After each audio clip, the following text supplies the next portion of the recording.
नमस्कार दोस्तों, एक बार फिर से स्वागत है। आज फाइनली 2019 जब आर्टिकल 370 का एब्रोगेशन हुआ था, उसके बाद पहली बार जम्मू एंड कश्मीर असेंबली में जो बजट है वो पेश किया गया। साथ ही साथ एक बहुत ही महत्वपूर्ण डॉक्यूमेंट जिसे हम इकोनॉमिक सर्वे के नाम से जानते हैं वो भी आज इंट्रोड्यूस किया गया।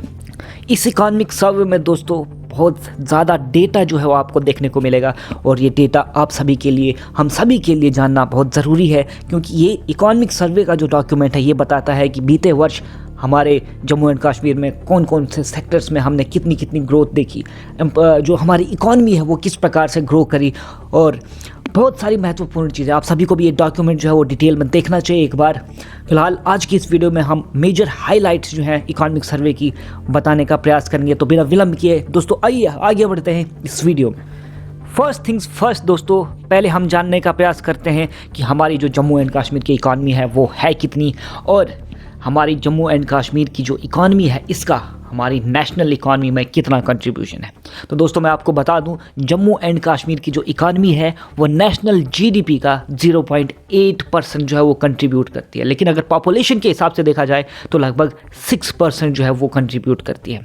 जीडीपी आप सभी जानते हैं कि ऐसा एक मापदंड होता है जिसे हम ग्रॉस डोमेस्टिक प्रोडक्ट कहते हैं, कि एक टेरिटरी के अंदर फाइनल गुड्स एंड सर्विसेज कितने प्रोड्यूस होते हैं एक साल में, उसको जीडीपी कहा जाता है। अगर स्टेट की बात करी जाए या यूनियन टेरिटरी की बात करी जाए तो उस यूनियन टेरिटरी के अंदर एक साल में कितने final goods and services produce होते हैं उसको हम वहाँ की उस स्टेट की जीएसडीपी कहते हैं।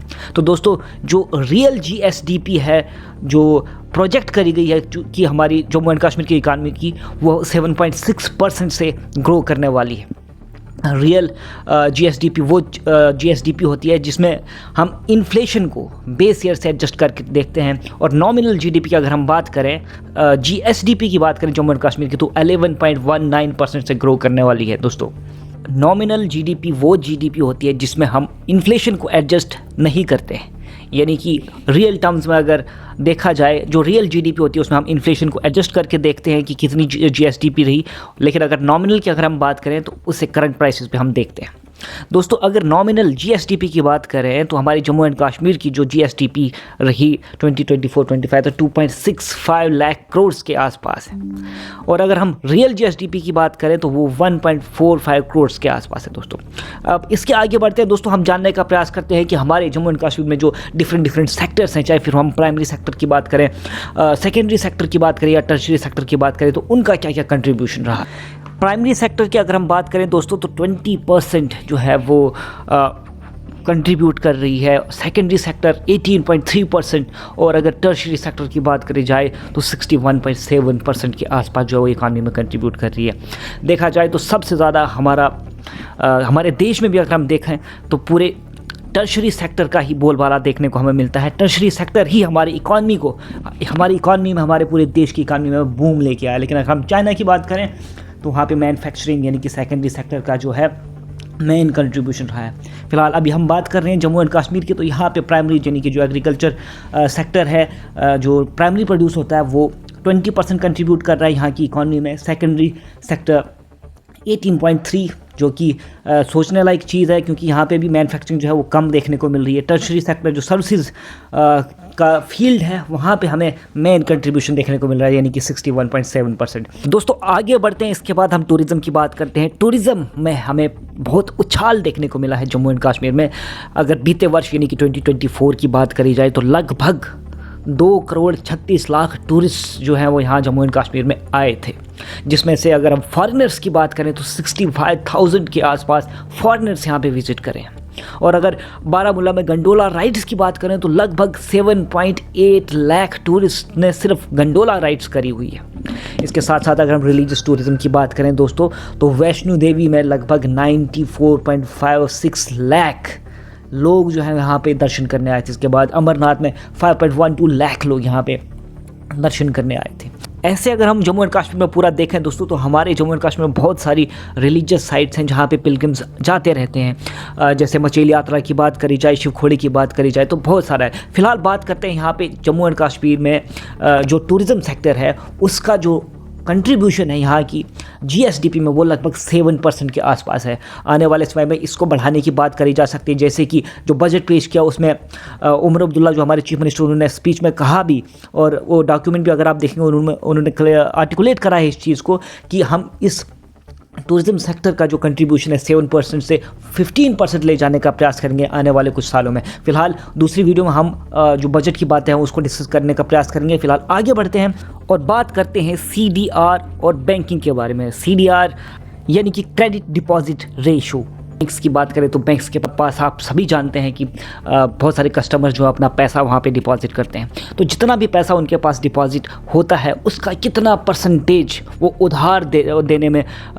यूज़ करते हैं उस पैसे को, तो उसको हम CDR कहते हैं। दोस्तों यहाँ पे हम अगर देखें तो इकोनॉमिक सर्वे में बताया कि CDR रेशो जो है हमारे जम्मू एंड कश्मीर में वो 62% के आसपास है, जो कि एक अच्छा साइन माना जा रहा है। दोस्तों 50% से नीचे अगर हो तो इसका मतलब ये होता है कि जो बैंक्स हैं वो उधार देने में कहीं परहेज कर रहे हैं या आनाकानी कर रहे हैं, लेकिन अगर 80% से ज़्यादा हो तो ऐसा माना जा सकता है कि इस प्रकार से लेंड करने से, उधार देने से बैंक जो है वो खतरे में आ सकते हैं। फिलहाल 62.01% एक दोस्तों गुड साइन है, और इसके हिसाब से हमारा बैंकिंग सेक्टर जो है जम्मू एंड कश्मीर में ठीक काम कर रहा है। साथ ही अगर हम दूसरे स्टैटिस्टिक्स की बात करें तो दोस्तों लगभग यहाँ पे 24.75 लाख जो बैंक अकाउंट्स यहाँ पे खोले गए हैं जनधन स्कीम के अंदर। साथ ही साथ अगर दूसरी चीज़ें हम देखें तो 10.82 लाख KCC कार्ड्स जो हैं वो अभी एक्टिव हैं, और यहाँ अगर डेटा की बात करें तो लगभग 9,553 करोड़ की राशि का लोन अभी तक किसान क्रेडिट कार्ड्स की स्कीम के तहत जो है वो दिया जा चुका है। साथ ही साथ यहाँ पे 1984 यूनिट्स में लगभग 9,606 करोड़ की जो है वो इन्वेस्टमेंट हो चुकी है, और लगभग इसकी वजह से 63,710 लोगों को एक एम्प्लॉयमेंट भी मिल चुका है। दोस्तों बहुत गुड साइन है हमारे यहाँ पे बैंकिंग सेक्टर में कि वहाँ पे अच्छे तरीके से उधार दिया जा रहा है ताकि इकॉनमी को बूस्ट मिल सके। यहाँ पे अगर नॉन प्रॉफिटिंग एसेट्स की बात करें तो वो भी घट के लगभग 4.13% हो गया है, जबकि अगर हम 2022 की बात करें तो लगभग 5.71% के आसपास था। साथ ही साथ जैसे दूसरी एम्प्लॉयमेंट जनरेशन स्कीम्स की अगर हम बात करें, जैसे कि PMEGP है, NRLM है वगैरह वगैरह, तो लगभग 39,385 केसेस के अंडर जो है वो लोन सैंक्शन किया जा चुका है अभी तक जम्मू एंड कश्मीर में 1,082 करोड़ के पास, और लगभग 26,637 बेनिफिशरीज जो है लास्ट ईयर यानी कि 2024 के दिसंबर तक इसके लाभार्थी बन चुके हैं। इसके बाद दोस्तों आगे बढ़ते हैं और बात करते हैं इन्फ्लेशन और अनएम्प्लॉयमेंट की। दोस्तों इन्फ्लेशन वो दर होती है जिस दर से यहाँ पे महंगाई जो है वो बढ़ रही है। दोस्तों अगर हम यहाँ पे देखें हमारे जम्मू एंड कश्मीर में तो हमें एक मार्जिनल इंक्रीज़ देखने को मिला है, यानी कि 0.2 परसेंटेज पॉइंट का, जो बिल्कुल ना के बराबर होती है। अगर फॉर एग्जाम्पल 2023 की अगर हम बात करें तो यहाँ पे इन्फ्लेशन दर जो थी वो लगभग 4.3% के आसपास थी, यानी अगर हम 2024 में देखें तो लगभग 0.2 परसेंटेज पॉइंट से बढ़कर ये 4.5% के आसपास पहुँच चुकी है। अगर हम अनएम्प्लॉयमेंट की बात करें तो वह भी एक major challenge Jammu and Kashmir में बना हुआ है, लेकिन फिर भी अगर पिछले स्टैटिस्टिक्स की अगर हम बात करें तो अनएम्प्लॉयमेंट भी यहाँ जम्मू एंड कश्मीर में हमें घटता हुआ दिखा है, बेशक कम मार्जिन से, लेकिन घटता हुआ ज़रूर दिखा है। 0.6 परसेंटेज पॉइंट से यहाँ पे अनएम्प्लॉयमेंट जो है वो घटा है। दोस्तों अगर 2019-20 की बात करें तो उस समय यहाँ पे अनएम्प्लॉयमेंट की जो दर थी वो 6.9% के आसपास थी, जो घटकर अब 6.1% हो गई है 2024 में। इसके बाद दोस्तों अगर हम बात करें एग्रीकल्चर सेक्टर की, तो एग्रीकल्चर सेक्टर में भी हमें बहुत सारी चीज़ें देखने को मिलेंगी। मैं चाहता हूँ कि आप एक बार इकॉनॉमिक सर्वे का डॉक्यूमेंट जो है खुद भी देख लें, क्योंकि बहुत सारी और फैक्ट्स और डिटेल्स वहाँ आपको देखने को मिलेगी, लेकिन मोटे मोटे तौर पर मैं एग्रीकल्चर के बारे में आपको बता देना चाहता हूँ। यहाँ पे दोस्तों एग्रीकल्चर में अगर हम देखें तो यहाँ पे क्रॉप प्रोडक्शन जो है उसमें भी हमें इंक्रीज़ देखने को मिली, यानी कि लगभग 7.8% अगर हम प्रीवियस ईयर के कंपैरिजन में देखें तो। हॉर्टिकल्चर एक सेक्टर जो है जो बहुत ही प्रॉमिसिंग हमें देखने को मिल रहा है, उसका अगर कंट्रीब्यूशन देखा जाए यहाँ की GSDP में तो लगभग वो 6.7% के आसपास है, और लगभग अभी इस समय लगभग जम्मू एंड कश्मीर के 35 लाख लोगों को एम्प्लॉयमेंट दे रहा है डायरेक्टली और इनडायरेक्टली। हैंडीक्राफ्ट्स की बात करें तो वो भी उसका एक्सपोर्ट जो है वो डबल हो चुका है। दोस्तों 3,477 करोड़ के आसपास की राशि लगभग अभी तक किसान सम्मान निधि योजना के तहत जो है वो सैंक्शन करी जा चुकी है। इसके बावजूद भी आपको बहुत ढेरों चीज़ें यहाँ पे आपको देखने को मिलेगी जो एग्रीकल्चर फील्ड में आगे बढ़ी हैं। 10 क्राफ्ट्स को तो लगभग यहाँ पे GI टैग जो है वो भी मिल चुका है। फिलहाल अब बात करते हैं आगे इंफ्रास्ट्रक्चर प्रोजेक्ट्स की तरफ जाते हैं।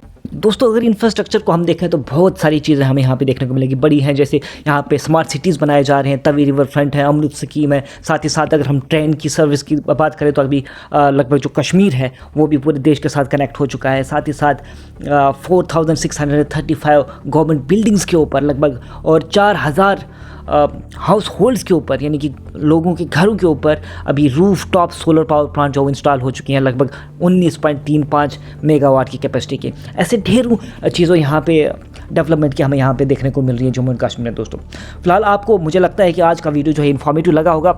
मैं चाहता हूँ कि आप एक बार इकोनॉमिक सर्वे को खुद से पढ़ें।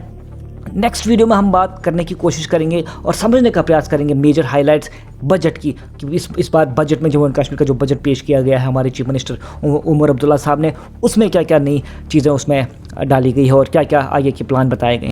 फिलहाल दोस्तों इस वीडियो को हम यहाँ पे कंक्लूड करते हैं। आशा करते हैं कि आपको ये वीडियो इन्फॉर्मेटिव लगा होगा। आप हमारे चैनल को ज़रूर सब्सक्राइब कीजिए क्योंकि आप सभी जानते हैं कि आपकी सपोर्ट की जो है वो हमारे लिए ऑक्सीजन की तरह काम करती है। हम और इन्फॉर्मेटिव कंटेंट आप तक पहुंचाते रहेंगे और वीडियोस बनाते रहेंगे। देखते रहिए। धन्यवाद। जय हिंद, जय भारत।